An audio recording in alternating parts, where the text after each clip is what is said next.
My name is Hadley Gamble, and I'm the anchor and Middle East correspondent for CNBC News. So it's a real pleasure for me to be joining these gentlemen on stage and all of you to be talking about something that's so very central to the future of the Middle East and something that all of us globally are very much concerned about. I have to say, I'm really excited to say that these gentlemen were already having a very robust discussion in the green room, so I think we're really going to get into it, which is really exciting. But just to introduce everybody, I'm seated right beside His Excellency Mohammed Al-Tuwaijri. He's the Saudi Minister of Economy and Planning. We're also joined by the Prime Minister of Tunisia, Youssef Chahed, as well as Rami Hamdallah, the Prime Minister of the Palestinian National Authority. We've also got the Chief Executive of the Bahrain Economic Development Board, Khalid Al-Homeini, and we're joined by Alan Bajani, the CEO of Majid Al Futtaim, who I spoke with last night live on CNBC, I might add. But I'm actually going to kick off with you because you are the representative of the corporate world in the private sector. And from what I have gathered, speaking to you guys off the record in the green room, you know what the problems are. And the question is, are you going to be bold enough to tackle them? Well, I mean, yes, of course, because there is no point otherwise to keep them for us if you want to make any difference. So the reality is, and that's the part of the discussion that you are having is, and with Khalid, we've been talking about it in the Manama meeting, I think not 2 weeks ago, a few weeks ago. The reality is, when we talk about the Arab world, when we talk about entrepreneurship, startups, or just corporate business, our biggest problems are two things. One, it's scale, and two is global relevance and competitiveness. And these are two things that people don't like to talk about in this part of the world simply because it opens up wounds. You know, we have been, for the past, I would say, almost century now, since some of our countries gained independence and some of our countries get formed, we have been ingeniously working on making sure that we put barriers, you know, across the Arab world. And the reality is that we have a market that's as big as most of the largest market in the world, as Western Europe, or almost as big as the US, if not more, if we actually are smart enough to work together. And the reality, and go beyond the individuals' agendas. I think the corporate world in the Arab world has been suffering from that, and in some cases we have been complacent. I think the private sector has been complacent in a lot of ways, although I think very politely and nicely putting the topic forward, but we did not do enough. And if we want to promote innovation, if we want to really promote growth, we need a market. We need to give our youth a market. We need to give people that want to invest in the Arab world a market, and we need to give ourselves a market. And short of that, we'll never have the San Francisco or the Palo Alto or the whatever that exists elsewhere. Silicon Valley exists not because people that are born in that part of the world are born smarter, simply because they have a good education system and they also have a market. Our market, we take it 3-4 million at a time. And if we really want to reach somewhere, it is about two things: scale, and scale will give us global competitiveness and global relevance. I want to bring Khalid in on this because we were discussing this a little earlier about FDI and meaningful FDI. And you don't want dribbles, you want something significant. What can we expect going forward from these other governments when we're talking about FDI and corporates from the United States, from Europe? How do you make yourself competitive and attractive enough for this kind of thing to happen? Well, first of all, you have to make sure you have an ecosystem and an economic environment that's attractive to that investor. So we're here talking about the fourth industrial revolution in Davos. And if I was to speak honestly, I think the Arab world has missed the first, the second, and the third industrial revolution. We really have to make sure we grab the fourth industrial revolution. So if we have an investor coming in from the United States or Europe, they are going to want to look at scale, what Alan talked about. Can I access all of the market from one of the countries? How easy is trade across these countries? And today we talk about trade, digital trade, e-commerce, data. Do they have the talent? Is there talent in that country that is trained well? And we talk about education every time we come to Davos about the Arab world. But I think we have to think now about tactical. We have to think about vocational education. And then we have to think about, on top of that, how do we allow access to funding to them and to the entrepreneurs that sometimes they serve? And I think for a region, certainly the GCC, that has close to $3 trillion, we have been net exporters of capital. Today, that's changing. We see that in the Public Investment Fund in the Kingdom of Saudi Arabia, an investment in the country to develop the countries. But we need to accelerate that. And fourth is meaningful FDI. We have the Googles of this world, the Salesforce, but they have sales offices. They don't really have physical investments where they are training engineers and coders. And we need to change our outlook of them not having a sales outpost, but having a meaningful impact on our country. And I'll give you an example. We've welcomed Amazon into the Kingdom of Bahrain. They're building the first hyperscale data center in the region. They've done that because there was competitiveness in the market. They took a bet on the scale that they can achieve in the market. And they took a view that we, as a regulator, are going to introduce talent into the market. Not everybody will take that leap of faith. We've got to make sure the building blocks are there. Mohammed, I want to ask you about that because obviously Saudi Arabia is the biggest economy in the region. Anything that happens in Saudi Arabia has a major knock-on effect to other governments as well. Dubai, most particularly, is the most obvious one to point out. But I have to ask you, in terms of the Vision 2030, what happens in Saudi Arabia still to this day is very much dependent on the price of oil. And volatility is something that every energy minister that I have spoken to in the last month says is going to continue into 2019, and they're very concerned about it. How do you plan around that? Because you not only have to deal with the oil prices, but you also have to deal, frankly, with the effect of the murder of Jamal Khashoggi. I mean, you have to deal with sentiment. How do you make Saudi Arabia and the rest of the Middle East attractive, given all of these kinds of constraints? I think your question is about hope and a credible model in the region where people can see evidence and results on the ground. So Saudi Arabia took that initiative and started Vision 2030 2 years ago.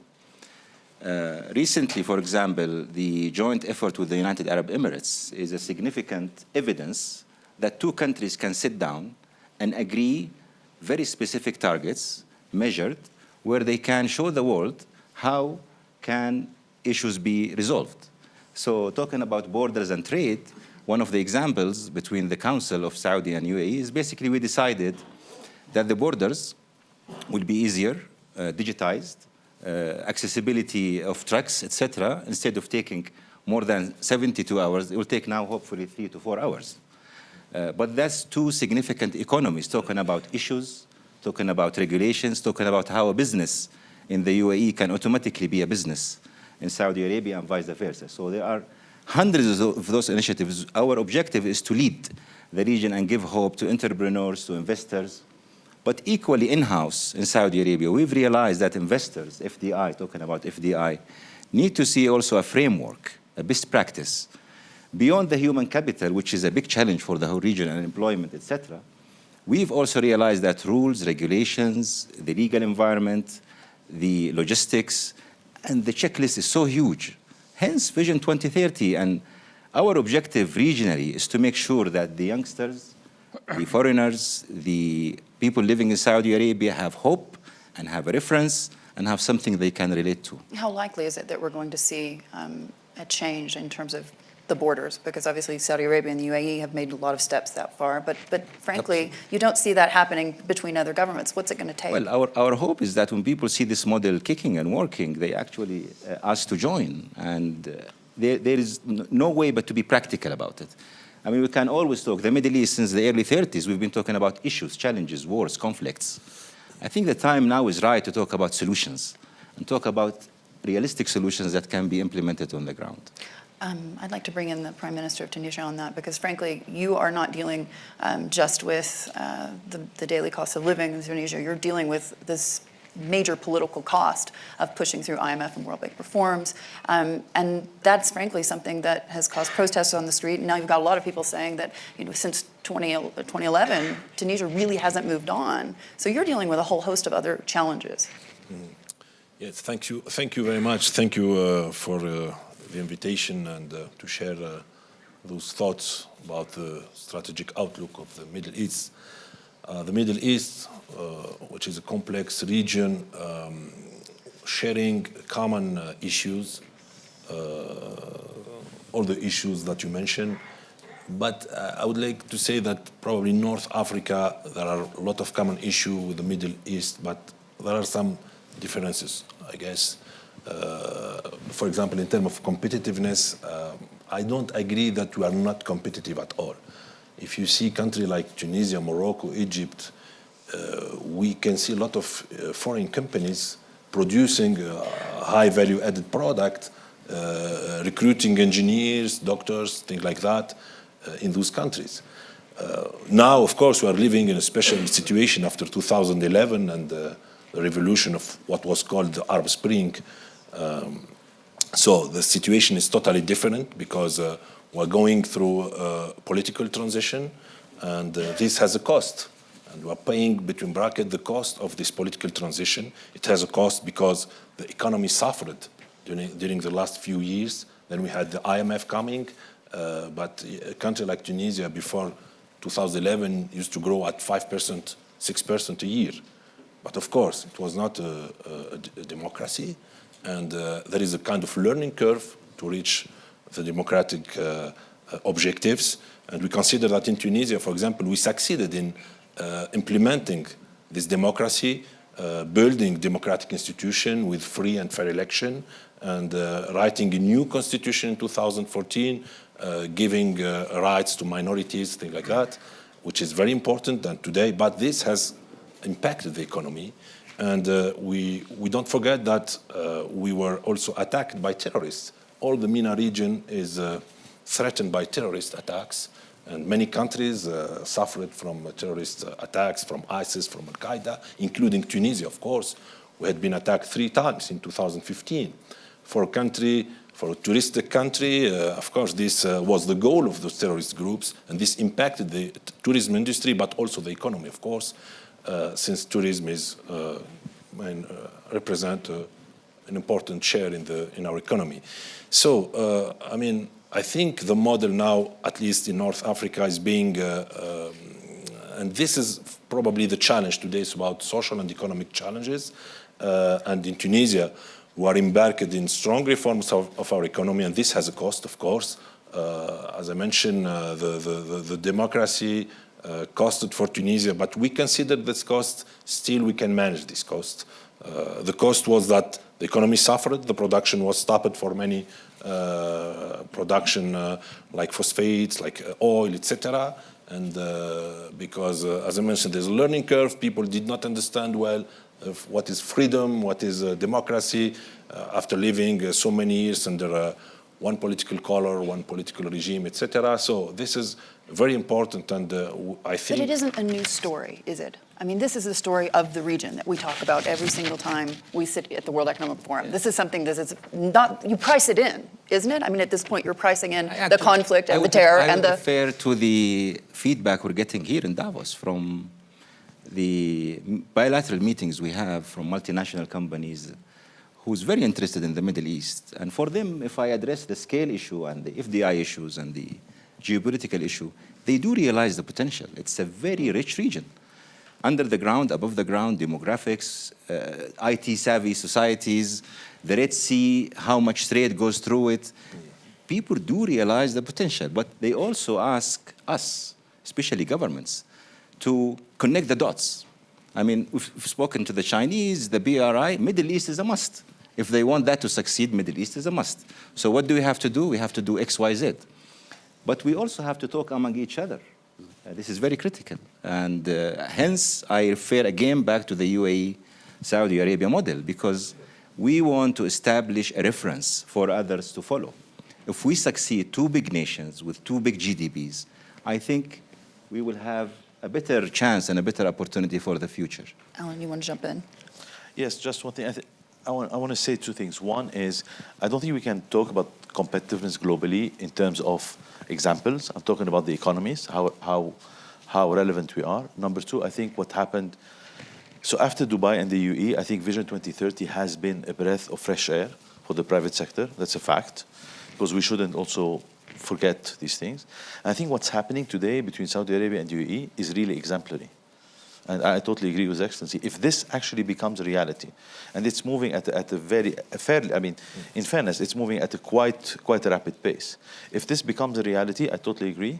From private sector, as Majid Al-Futtaim, we invest in every part of the Arab world. We put our money where our mouth is. And if actually we get to this frictionless reality, this would be fantastic. He but just this promised is me that once every month. Every month in Saudi. Starting 28th Exactly. of January in Jeddah, in the Red Sea Mall. So the reality is, yes, the reality is there is a very resilient and I think vibrant private sector in the Arab world that is willing and that's actually putting his money where their mouth is. But the reality is, if this actually becomes real, we are actually up to a totally different standard. If we can take that model and actually expand it, it could be a solution. But this is the difficulty, isn't it? Because when you talk to a company, for example, like Kareem, I speak with these gentlemen all the time, and they're telling me each country is absolutely specific, and we have to have a plan for each different country. How do you get there? I mean, Khalid, you've been talking about this with me for a couple of years now. Yeah. And I think you're probably best placed to talk about the way forward, because let's face it, Bahrain has been in a difficult spot for quite some time. Well, we have a small market, number one. Yeah. So access to our neighboring markets is key. You know, Fadi Qandour says we forget that somebody sitting in California has the ability to scale all the way to New York. It's a huge market. And the same thing is with China. If you're sitting in Shenzhen, you can go and expand all over China. So, and the European Union provides that. So scale is extremely critical. I think Kareem and Soug are exceptions. They went and grew and developed their companies in each market. Not every company is going to be able to do that. That's not easy for an entrepreneur to do. How do we do it? I think what His Excellency has mentioned about the Kingdom of Saudi Arabia and the UAE talking is a great template. And I think the more countries we can add to that template, the better, because opening up all of our markets, harmonizing our regulation. Sometimes it's about not just cross-border trade, but can I own 100% ownership in the same way in the UAE or in the Kingdom of Saudi Arabia or Bahrain? If the rules are changing in each country, if they're not harmonized, it is a very difficult task for an entrepreneur to understand, okay, let me figure out the regulatory environment here, so they don't scale very quickly. And that's something that we need to solve for. I want to bring in now the Palestinian Prime Minister and ask you about the fact that you're a country that essentially is operating under occupation.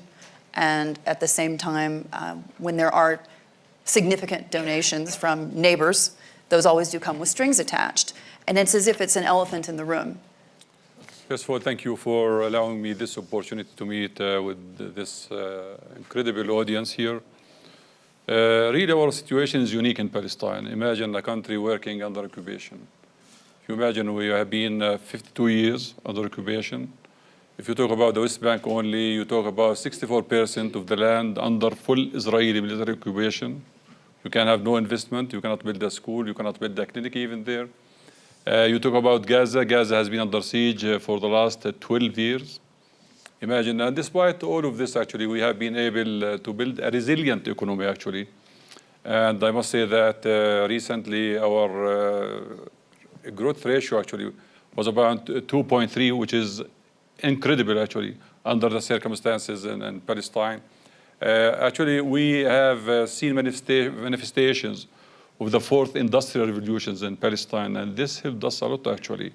This virtual global economic community, actually, it helped us also, actually. Now we have online shopping, for instance. Women will go and make clothes and sell it through the social media, actually. This helped us, actually. If you look at, for instance, our GDP, if we compare our GDP between 2015 and last year, for instance, it was increased by 6%, actually. It was increased under all circumstances. So really, we managed to build it through entrepreneurships. We have startup businesses, where we have incubators at each university in Palestine. We have a technical incubator, actually, where universities will look after certain innovative projects and commercialize them. And we have been successful. We have a special program. But sir, I want to ask you, I mean, in terms of what you need from neighbors and what you need from the international. We need mobility. Mobility, actually. You know, we are under occupation, and the only passage for us is Jordan. We need, actually, to see our products being waived of tuitions, customs, actually. This is very important for us as Palestinians. I know we signed some agreements, but unfortunately, some of these agreements have not applied yet, actually. Maybe Saudi Arabia applied, actually, this agreement, but other countries still, actually, they have not applied this. We need, actually, mobility. Mobility is very important. Imagine, you talk about thousands of checkpoints inside the West Bank. You cannot leave Gaza. Sometimes we wanted to export flowers from Gaza to Europe, for instance. By the time they get to Europe, actually, they're damaged. So mobility is very important. We have no mobility even inside cities. inside Ramallah or inside Nablus. So this is really a huge hindrance before our people. Can I build on the sustainability argument and back to your first question, oil price, volatility, etc.? I think we have to also address the fact that particularly the GCC, a commodity-based economy, still highly depend on oil, but the recent developments around alternative energies, gas, solar, wind, has been significant. The amount of investment done by the government-owned entities and government-related entities has been significant. So that's one. The other thought I like to share also is the local content. I think the Middle East is not only rich in history and heritage and great stories, but also in a massive potential of local contents where export also should become a major revenue for these countries. An example in Saudi Arabia, when we did our energy price reforms, and it was a big shock for the system. But however, when you looked at a year later around who should be benefiting from this and who should not, we looked at export-led industrial companies who create jobs, who are local content-driven, who have a multiplier effect on GDP, and we said, okay, we can work with you through these energy prices and other government initiatives. I think also the agility and the ability of the government to adapt. Not something that Middle East governments are necessarily known for. So this is very important. I mean, yes, reforms are critical and important, but also the ability to lead and adapt to changes and needs of the private sector is a great success factor. Yes, and we in Palestine, actually, we've got adapted, actually. We have 4 major elements in our economy: the government, the private sector, the banking sector, and the expatriates, actually. And we've really been doing a great job together, actually. And this is one of really the benefits out of this joint venture between the 4 elements. Is there an international role to play here, though? Obviously, the United States seems to believe that a peace plan put together by the son-in-law of the president is something that might actually help solve some of the region's problems. You know, in Palestine, we're committed actually to the 2-state vision, actually. Palestine side by side with Israel in peace and harmony. But I must be clear here, unfortunately, actually, the American administration, really, the steps they have taken, when we signed Oslo Accords back in 1993, there were certain final settlement issues which should be handled through negotiations. For instance, the borders, Jerusalem, refugees.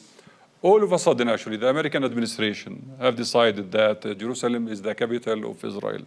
They moved the embassy from Tel Aviv to Jerusalem. Concerning refugees, for instance, this is an issue which has to be dealt with under international law, according to UN Resolution 194 and the Arab Peace Initiative. All of a sudden, Mr. Trump is saying that the number of Palestinian refugees is 45,000. Actually, we are 5.9 million refugees in the whole globe.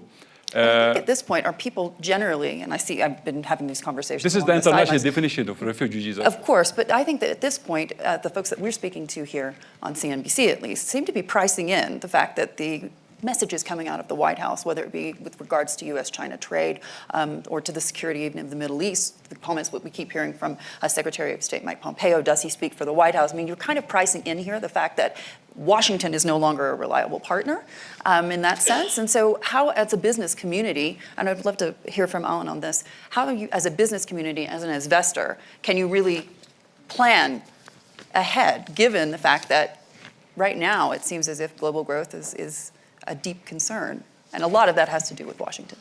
Well, look, one, I think in the Middle East, businesses, private sector are very resilient. You know, dealing with volatility, we're great at it. And, you know, most of our countries have had their fair share of volatility, so we deal with that. Now, global volatility, the way we're seeing it, I think everyone is learning the ropes. And the reality is now what's happening with China is something that is fairly new.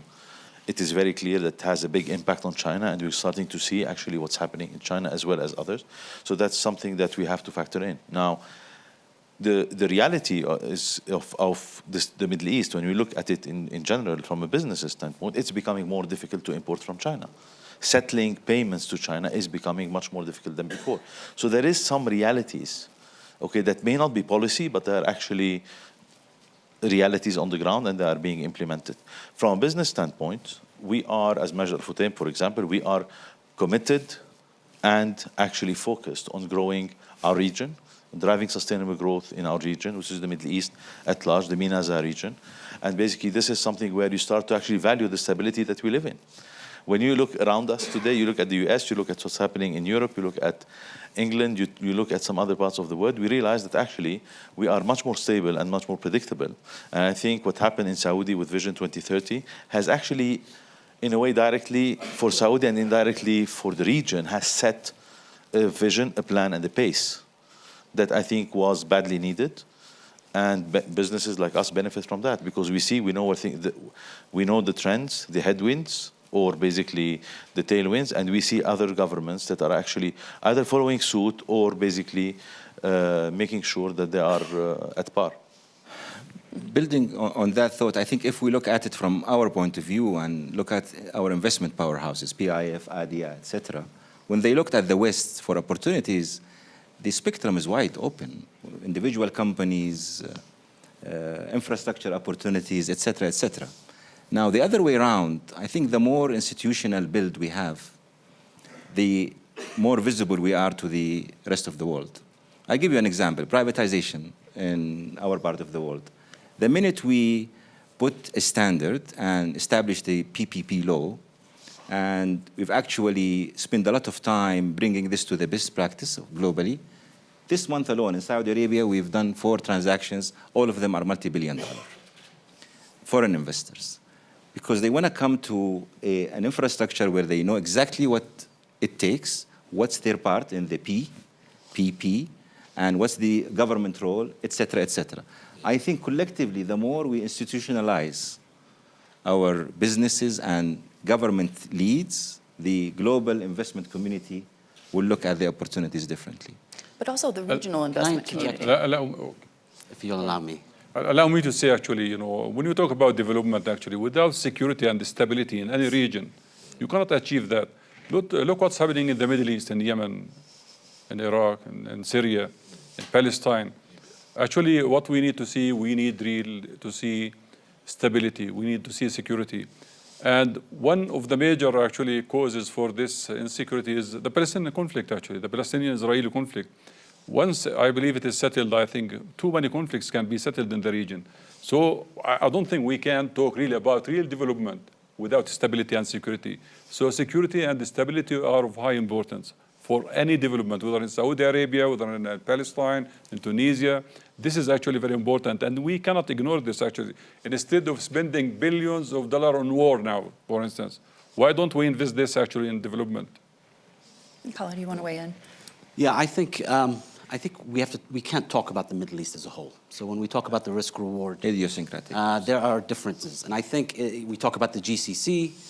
There's a different risk-reward ratio than in other countries in the Middle East. So I don't think we can talk about the Middle East in one broad brush. Clearly, stability and security is a prerequisite. But I think that, again, we're here to talk about not only FDI, but job creation. I mean, the big subject in our part of the world, 400 million people, 50% under the age of 30. That's an opportunity. These are millennials. In some aging economies in the world, Japan and Europe, they complain about an aging population. We have a young population. You can unleash that potential. The challenge, though, is their expectations. They want jobs. They want quality of life. They have aspirations of what they see in other countries because of social media.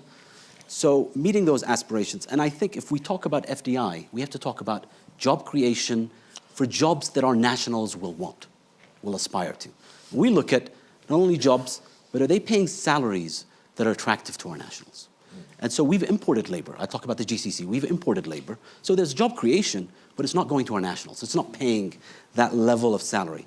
So I think that is something that we have to pay attention to. That's what I mean by FDI with impact. And I just say on talent, we have a venture capital firm that we've seen from Silicon Valley. They have talking about the talent that the Palestinians have, men and women, as coders, as programmers. We also need to think about mobility of people amongst our countries. And if we are going to import, why don't we look at importing smart coders from Palestine, smart coders from Syria? We need to think about the Middle East and think how we solve for all of us. Yes, I would like to add that I agree with my friend that we cannot tackle the whole MENA region as I mentioned earlier, with the same, because business models are different between oil-producing countries and other, I think the key word is about stability here, at least in our region. Not only stability in the country. Look, for example, instability in Libya impacted the situation in Tunisia, not either at the security level, but also economically. Libya used to be a third or the second trade partner of Tunisia before what happened in Libya. So now everything is stopped. We had thousands of workers that came back to Tunisia. So instability in our neighboring countries impacted a lot Tunisia, plus the instability that happened in Tunisia after 2011. So if we'd like to talk about growth and development, we need to have political stability, security. This is another threat that was added during the last few years with all those terrorist groups. For example, in the case of Tunisia, we, as I mentioned, we invest today more than 50% of our budget for security forces and for equipment, and this is something new. So this is done, and this money is taken to develop interior region of the country, to create jobs, etc. So I think everything is changing, at least in our region, and we need to adapt to this change. But we need to have also social stability, because all those what's happening is impacting those vulnerable population that that cannot follow globalization, and we need to have a kind of a safety net for those people to protect them.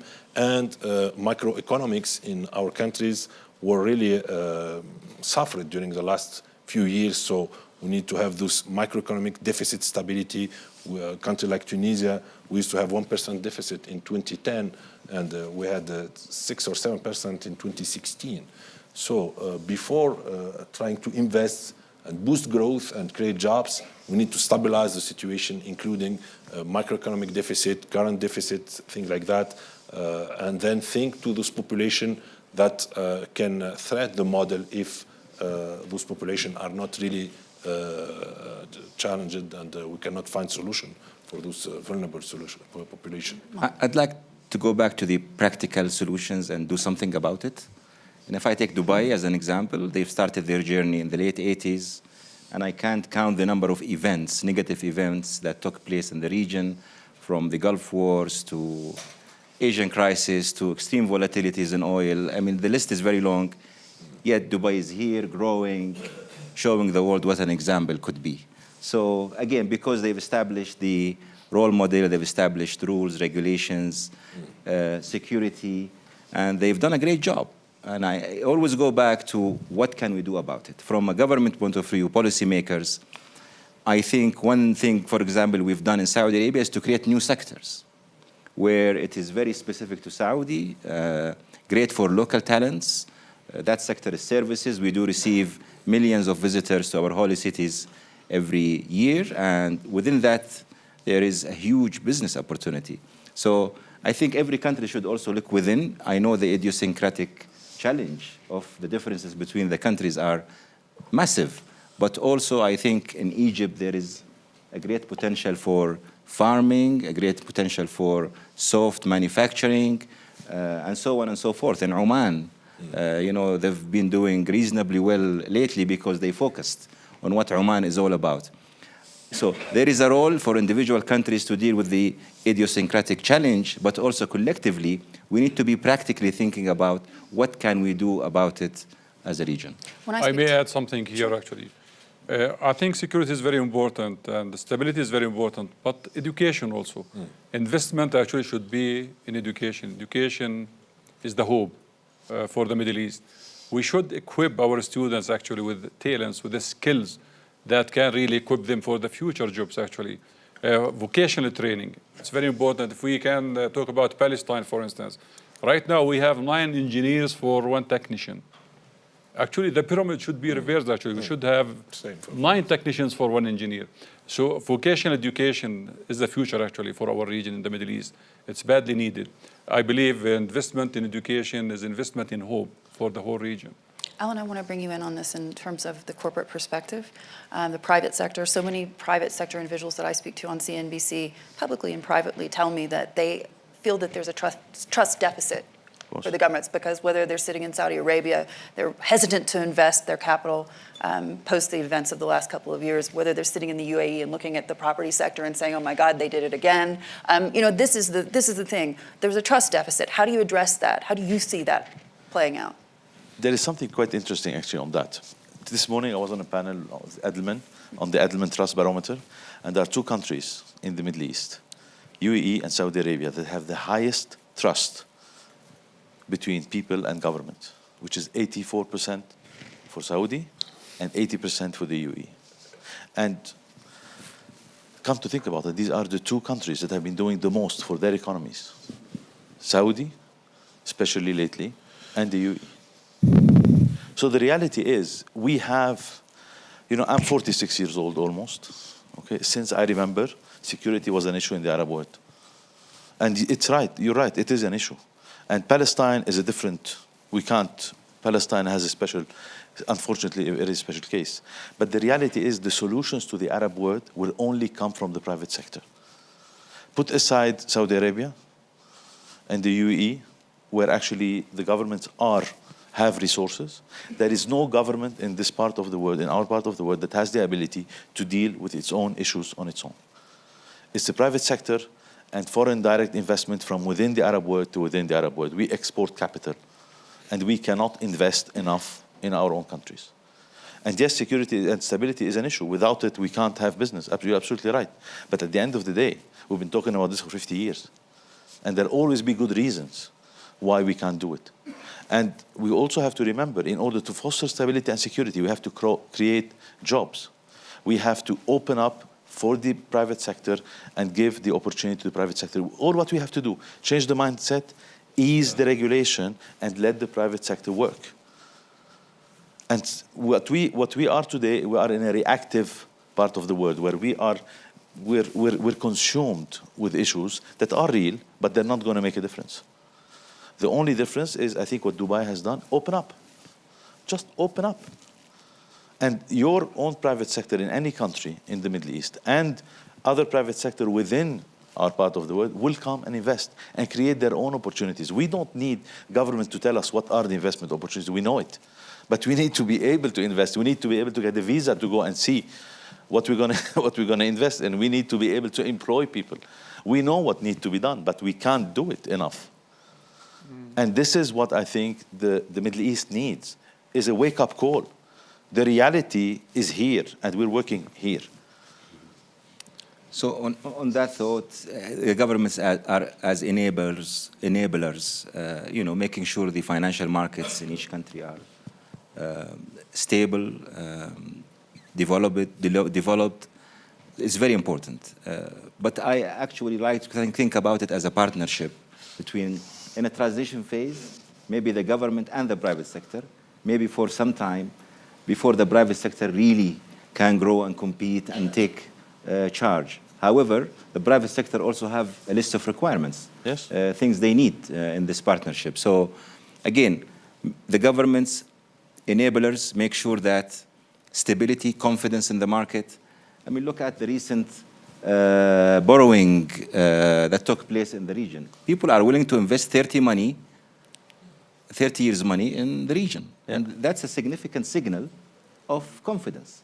But we need not to get only the debt out of the global markets, but we need to get the actual investments to create quality jobs, to create opportunities sustainable for our economies, and transfer of technology and the know-how. I think the story of Dubai is an amazing story because there was investment in infrastructure. When you build a modern airport, modern buildings, ports, build a modern airline, nobody thought any country in the Middle East could rise to global standards and invest. And so, and people questioned the Dubai model, but it has been proven over time. So it was an investment in hard infrastructure. And I think many countries in the Gulf are now looking at investing in their airports, in their ports. So I think it was an investment in infrastructure, which is key. on top of stability, and China is a good example of this, once you build that modern infrastructure, and I think that's where the government needs to lead, then the private sector can build on top of that. It builds trust. They will use the ports. They will use the airports. You will have foreign investment come into your country. Then the next stage is soft infrastructure, meaning we have to think about smart employment policies, smart business operation policies, and do it at a national level and synchronize it beyond our country. Because ultimately, when you look at many countries that have done this in the world, the Singapores of this world, Hong Kongs and so forth, they've done both. And I think we are on the right track. The Kingdom of Saudi Arabia and Vision 2030 has highlighted this. We in Bahrain have opened up 98% of our business sectors to foreign ownership. Only 2% have been restricted to local ownership. We've invested in the new knowledge economy. So I think you have to do the both. You can't just look at hard infrastructure. You have to look at soft. And I think the combination is what we need to be aspiring to. And speaking of that kind of synchronization, Prime Minister, when you're sitting in Tunisia and you're looking at the fact that the United States has really left the park when it comes to regional influence, what are you expecting from your neighbors? Because you don't want to be left behind. I mean, globally speaking, in the MENA, and more especially on the North African region, we are, of course, missing economic integration. You know, those countries are quite similar in terms of cultural, in terms of geography, in terms of common issues. Those countries has a low level of growth, have a high level of unemployment, especially among higher educated.